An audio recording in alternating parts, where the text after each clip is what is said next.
Hello and welcome to the Classroom Connection, the show that takes you inside Marion County Public Schools. I'm Kevin Christian, the Public Relations Officer for our school district. Coming up on today's show, we take you to the biggest ceremony around honoring veterans and tell you what makes it all possible. Discover how our youngest students are polishing their job skills even before they leave elementary school. And then learn why these high school students are getting a big head start on their voting careers as adults.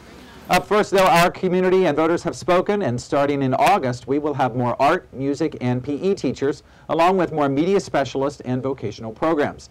This is thanks, of course, to 54% of our community voting in favor of a 1 mil ad valorem tax benefiting schools. Superintendent George Tomyn joins us to talk about this good news and what the plans will look like. First of all, congratulations. Thank you. Don't congratulate me, congratulate this fine community. They're the ones that took the gloves off and brought this tax home to us today. First thing you would say to those people in our community who voted in favor of it? Absolutely. Thank you to everyone. This is a huge effort on the part of people in our system and people outside of our system to educate our community and on our needs, and certainly our community has responded, and we know that our community will respond when they know what the issues are. How tough was it to convince this community to approve this idea? I do not think it was tough at all. I think it took time. I think it took a concerted effort to do this, and I think that's, if our community will listen. We have a great community, let's face it, and they answered and they responded well. For those who said 46% said no, we don't think it's a good idea, are you concerned about them? I'm always concerned. I'm concerned about 100% of our community. However, certainly we're going to take the time and we're going to convince those other 46% of our community that this was the right move. Why can't this money be used to restore these programs right now, this year, this school year? Actually, this tax is not even collected to beginning of November of 2015. That is the beginning of the tax collection season, and that's when this whole program starts. Now, you mentioned, or you alluded to it earlier, that there was more time for voters to understand. How much do you think that really played into the fact that they approved it eventually? I do think it gave us an opportunity to talk to everybody, and again, our community will listen. We took our time presenting it. The Marions United group with the Yes for Marion schools did a great job of communicating. I spent a lot of time in our community, and our community responded. Sure. What's the specific plan at this point? Do we know details? Well, the details are we're in the planning stage. And fortunately, we have about 8 months or 9 months to get ready. I've already scheduled meetings with art, music, media, and PE teachers to meet in January. I'm also formed a vocational task force to look at all the gamut of our vocational programs from middle school through high school, through our vocational school, and also through community, technical, and adult education. We'll be meeting with those groups and finding out what their suggestions are. The vast majority of the funds will be spent on units, on teaching units and support units. Positions, actual teachers, paraprofessionals, whatever they might be. And so we're going to get input from all those stakeholders and find out what the best delivery will be. Talk to us about this oversight committee. That was part of the ballot language, so it's guaranteed to be in place. What is it? What's it look like? How's it going to operate? Our board is working on the oversight committee right now, the makeup and also the role of that. What we want is involved citizens that can look at what we are doing, at our plan, and confirm for the public exactly what is going on. I'm going to do what the right thing is. Our staff is going to do the right thing, but it is a blessing to know that we have other people that are interested in confirming, perhaps for that 46% of the people, that will be confirming that what we're spending the money on is correct. What do you think this does for the, I don't want to say the status, but the reputation of Marion County around the state? Because we've had challenges passing referendums like this in the past. I don't know all the history about this. I do know that in my career we have passed a sales tax for construction, and now we've had 1 or 2 millage property tax referendums not pass. Again, I think it says a lot about this community. We've told our community what the situation is. I think our community responded appropriately. With the success of this ballot measure, what does it do for our district, or I guess really more specifically for our teachers? Well, I think what it's going to do, I know it. Let's talk about what it does for kids first. Okay, absolutely. Because it's going to offer all of our elementary students the opportunity to have a full cadre of art, music, and media. Our media specialists have been struggling. They've been stretched lately. We'll also have more physical education opportunities for them. We'll also we think in our secondary schools and in our post-secondary school community technical and adult education, we'll have additional opportunities for students to take programs that will get them ready for our workforce directly out of school. And we know that those kind of programs keep kids in school many times. Oh, absolutely.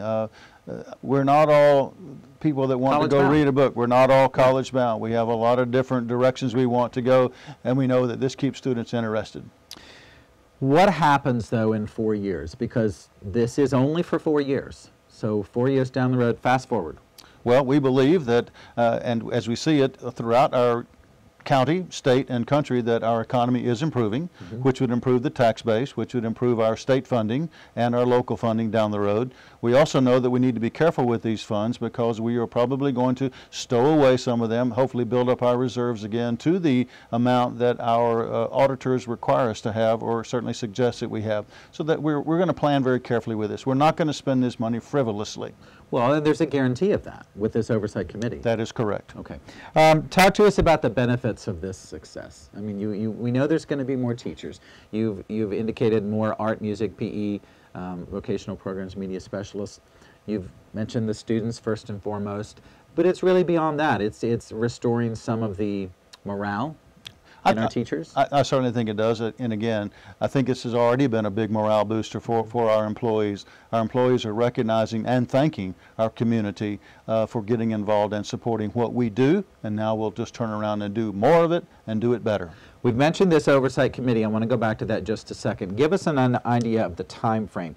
I know that our community may not understand, but the district presents a staffing plan, if you will, a list of all the positions we believe are essential to operate all of our schools. That happens in February? We've already started working on the staffing plan for next year also. We base that upon student enrollment. That process is underway, and anticipated enrollment in January and February. We will be creating the staffing plan, adding units, if you will, teaching units and support units to various schools. I'm going to say again positions, because people may not understand what units are, but they're teaching positions. Teaching positions, teacher aid positions, and vocational teacher positions.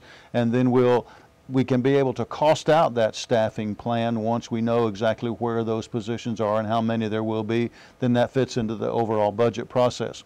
The oversight committee I'll be working with them, and our board will be working with them throughout this process, so we can see that to restore art means we're going to put X number of teachers back in our elementary schools, to restore music, etc., to put so many units back in our school system. And of course, we're talking roughly $15 million a year.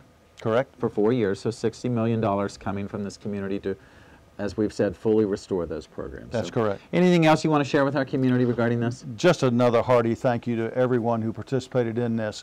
We have an opportunity to do some great things with these funds. I can guarantee that our school system will answer the call. Thank you, Mr. Tomyn. I know it's a big task, and there's lots of details to follow. Thank you very much. Thank you.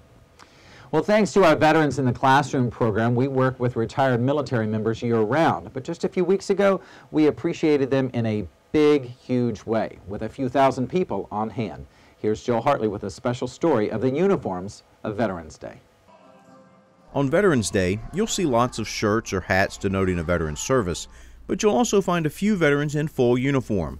Some, like the local Marine Corps recruiter, are still on active duty. It's very important to be out here today just to show the veterans in this area that we still support, that we're still proud of what they did for us, because we could not be here if they didn't do what they did for this country. Some of the older veterans also show up in uniform. Nearly 70 years after a Japanese kamikaze sunk his ship off Okinawa, James Phillips dons his uniform twice a year, Veterans Day and Memorial Day, to honor the men he left behind. Well, this ship I lost in battle, I got 151 shipmates still in it. They're there today. And there's about 80 more somewhere in that vicinity in the bottom of the sea. God saw fit for me to survive. And I wear this uniform especially for the men I left behind. They're the heroes. And I don't want them, when I get up to the pearly gate, they might have the watch. And I don't want them to say, you didn't do your job down there, Phillips, so why don't you go to the back of the line? One man at the park isn't a veteran, but to make sure we don't forget about the veterans who have long since passed away, He shows up in a uniform that gets a few odd looks. Occasionally, I mean, like, who are you? What kind of a uniform is this? This is a 1861 Civil War artillery corporal's uniform, dress uniform. Over 2 million men who are veterans fought on both sides, defending their particular ideals. And so there's nobody there that can represent those, but they should not be forgotten. They were veterans also. This is my way of remembering Grandpa and all of his, really on both sides. I mean, it's over with, it's in the past. We have a great nation today, and it's all from the veterans of all the wars, revolutionary all the way through. These were our military. There is one final uniform worn at the park, that of a school district employee. Marion County employs 239 veterans, and many bring students to the park to participate in the celebration. I was impressed. This was the first time that I actually got to attend this event, because usually I'm at school, I'm working. But this time I led the field trip there, and I was surprised. All the buses. When it was time to leave, we couldn't get our bus out. There were so many buses, and I think they said there were roughly 2,000 students at this event, some performing and the rest watching and learning. So very impressive. I'm glad that the school system can give the students that opportunity. Every year the district is criticized by some for remaining open on Veterans Day, but it does so at the request of the Veterans Council. Otherwise, events like this wouldn't happen. I've heard people say, well, why don't we have these days off? Why don't we have Veterans Day off? And it makes a lot of sense to me. And I don't regret having to work today whatsoever, because we had the chance to take the students to see that event that they otherwise, I'm sure, would not have attended. It's humbling, I'll say, it's humbling. To be able to know that you're doing something that's important, making a difference in the world today, it's huge. Seeing everybody come out and support, what we do on a day-to-day basis, it's very impressive. Oh, it's most rewarding, and I'm so humbled, and I feel like that I did my duty. As you heard, we count 239 veterans among our 6,000 or so employees, some are in their reserves, and left the classroom to return to active duty when called upon. And many of our former students also served our country, and a few have made the ultimate sacrifice. For instance, Hammond Bowen Jr. was killed in Vietnam, and 10 years ago, we built and named a brand new elementary school in his honor. On Veterans Day this year, the city of Ocala dedicated a street portion to another former student who was killed in action.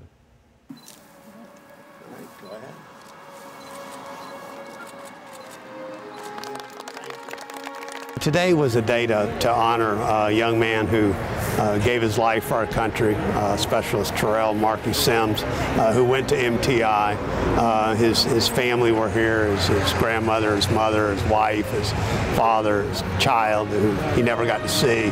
And what a better day than Veterans Day to honor him and his family for his service to our country. A 2011 graduate of MTI, Marky Sims enlisted in the United States Army later that year.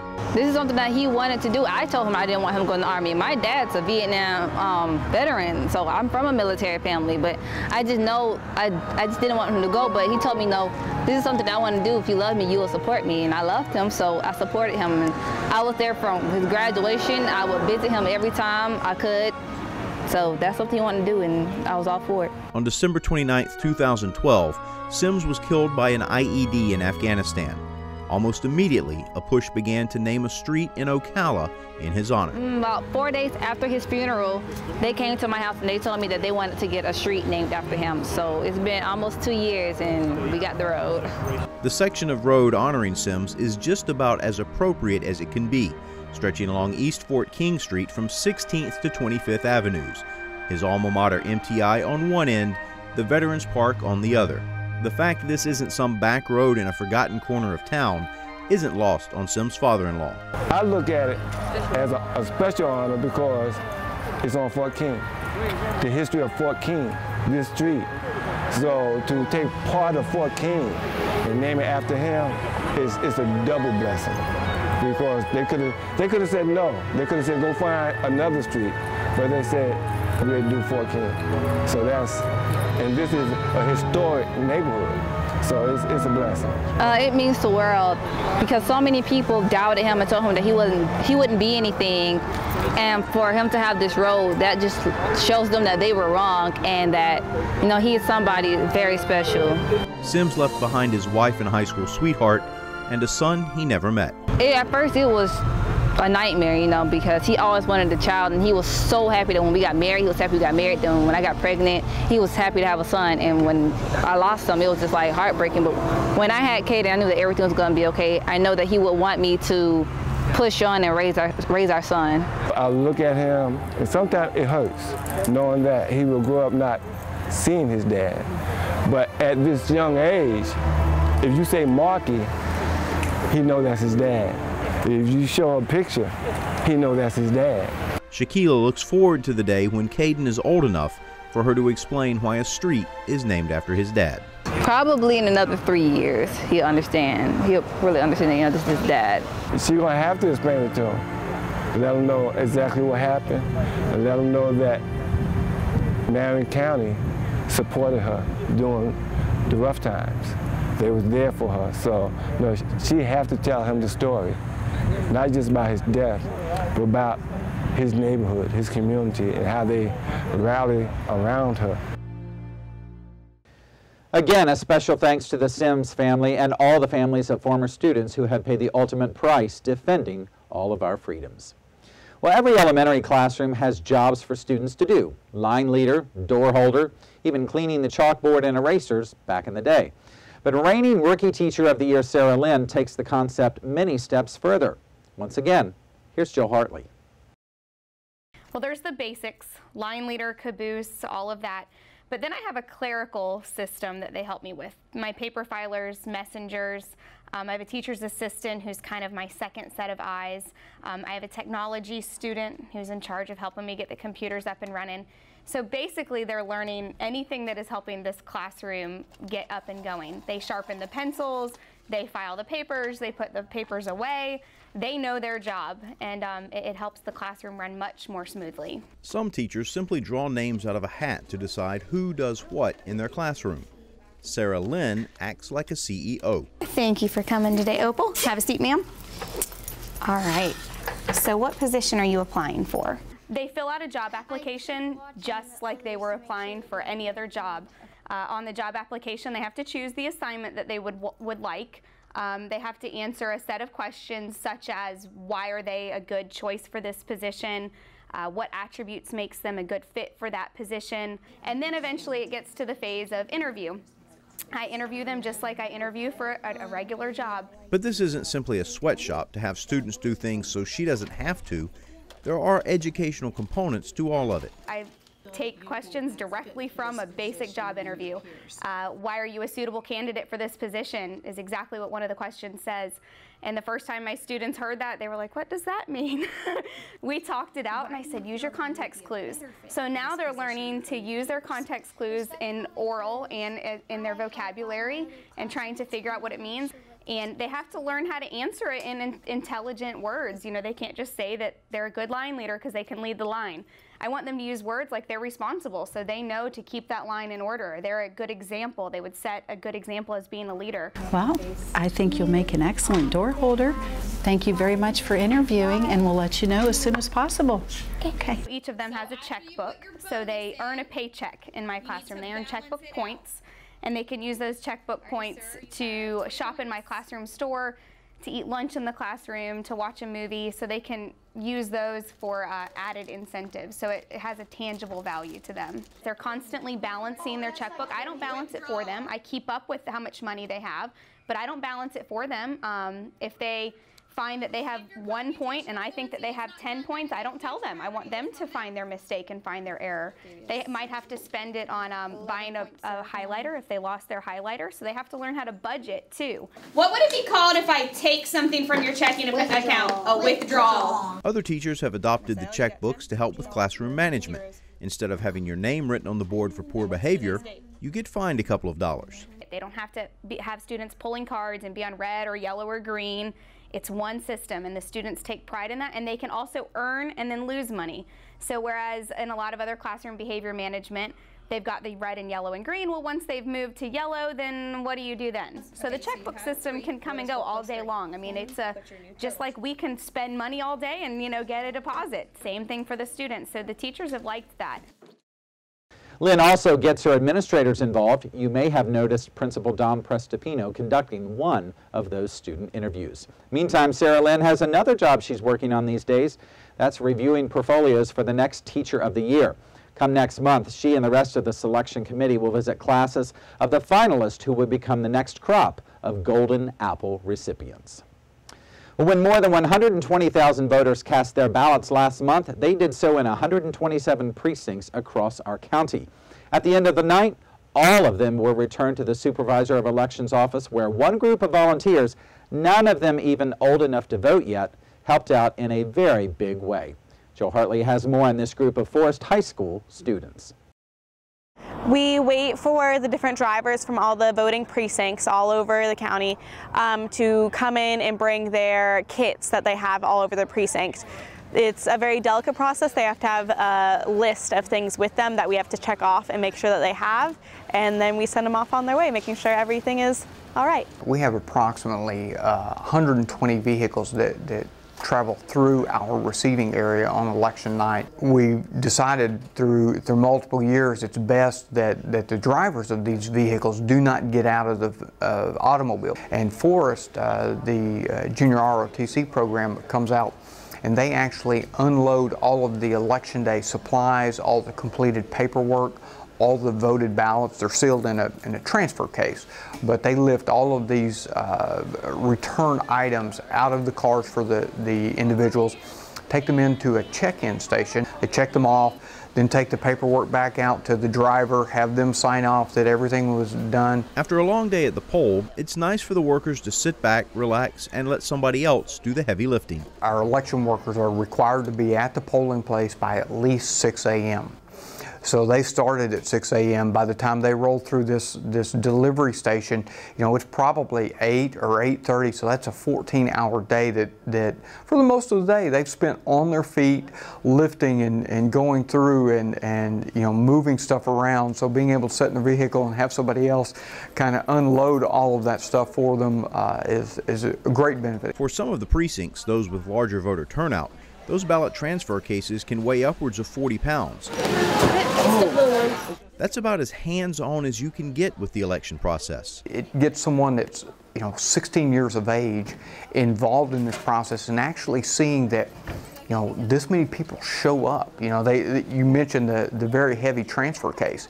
You know, you grab that transfer case and you think, my gosh, you know, 2,000 or 2,500 people showed up and cast a ballot. I mean, this is a physical, something they can see and feel that many people participated out in that area. So hopefully it gives them a thought process to where they want to come back and say, well, you know, hey, when I do turn 18, let me go see what the other side of this process looks like. It's extremely important because they need to understand the process. They need to understand what they're voting for, who they're voting for and what they're voting for. And we do that by involving them in these kind of activities and educating them through the classroom lessons that we do and giving them an opportunity to learn about the candidates. And even though they can't vote, it at least gets them interested in the procedure and how the process works. And hopefully one day they'll be educated voters and make good decisions. The cadets get a few odd reactions from poll workers, not expecting to turn such important documents over to a bunch of kids. Sometimes shock, but mostly pride. And any of those that were a Forest alum or military alum or Air Force particularly, it puts a sense of pride into them, and they're actually they're very happy to see a lot of the kids so involved in the election process and learning about it and understanding it and getting involved at such a young age. Actually, they're, you know, really amazed about how well we work together, and I guess it's just, yeah, a little unexpected to see a high school student help out with such an important thing. At first, I think they're just like, okay, so there's only going to be like a few of you coming out. But then when they see how many cadets we do bring out on a school night and it lasts until 9, 10 o'clock at night, they're like, wow, you guys are really dedicated. And I think it really just shows the kind of people that we have at such a young age. A lot of my workers are coming through here. A lot of them are retired military individuals as well, and they love to see the youth involved. I think it kind of restores a little bit of their faith in today's youth. So I think it's win-win all the way around. All right, drive safe and have a good night. Thank you. Thank you. Election night was a family affair for Supervisor of Elections Wesley Wilcox. That's because one of those Forest High cadets you just saw was his son, James. Meantime, student Krishna Maharaj does a great job balancing school and extracurricular activities. He plays multiple sports at his base school, Forest High School. He now works a job he landed after interning with our fleet management department last summer, and he's planning to attend the University of Northern Ohio after graduating next year from MTI, where he's involved in the Automotive Academy. Krishna is in the center of our student spotlight this month. My name is Krishna Maharaj. I am a senior at MTI's. This is my second year here. I was born and raised here in Ocala, Florida. Being in this industry, or this academy, I have several industry certifications in the automotive field. The automotive industry is deeply rooted in his blood. I chose the automotive because automotive is in my family for a long time. My dad, we have a towing business in Citra, Florida. We've been there since 1981. He's been all about cars, and he bought me a car sitting behind me for $400, and I got to work on that thing since I was 13. So it's really been my pride, and that really planted the seed for me being in this industry. I really like what I do. I don't think it's a job. I think it's what I want to do. You know, I'm happy with what I'm doing. He is happy with what he is doing and where he is at. 9th and 10th grade year, I was at Forest High School, and this is the old Forest High School. The new one there was built in 2005, and since they moved over there, they didn't carry in the automotive program anymore. They left it here. So, and you can only be here at MTI as a junior or senior. So, and I knew this is what I wanted to do, so I made the sacrifice of leaving all my close friends and, you know, everybody else and coming here to work on a career. That sacrifice is paying off. He has a job offer when he graduates, and he currently holds a 3.925 GPA. First off, you got to challenge yourself. You know, to be at this school, you got to want to be here. I'm taking AP classes and honor classes here, and that's a challenge, and that also helps your GPA. Krishna seems to be well adjusted and has some advice for his underclassmen. Enjoy the 4 years, because it's going to go by really fast. You know, people say that it's just, you know, kind of throwing it out there, but in reality, this is going to be the fastest 4 years of your life. And you know, you got to stay out of the wrong crowd, and you just got to stay focused and realize these 4 years can determine, you know, what you do after high school. Congratulations, Krishna. You make us all proud. And with that, we wrap up today's show. Thank you for joining us on this month's Classroom Connection. From all of us here at Marion County Public Schools, Merry Christmas, Happy Holidays, and a safe and joyous New Year.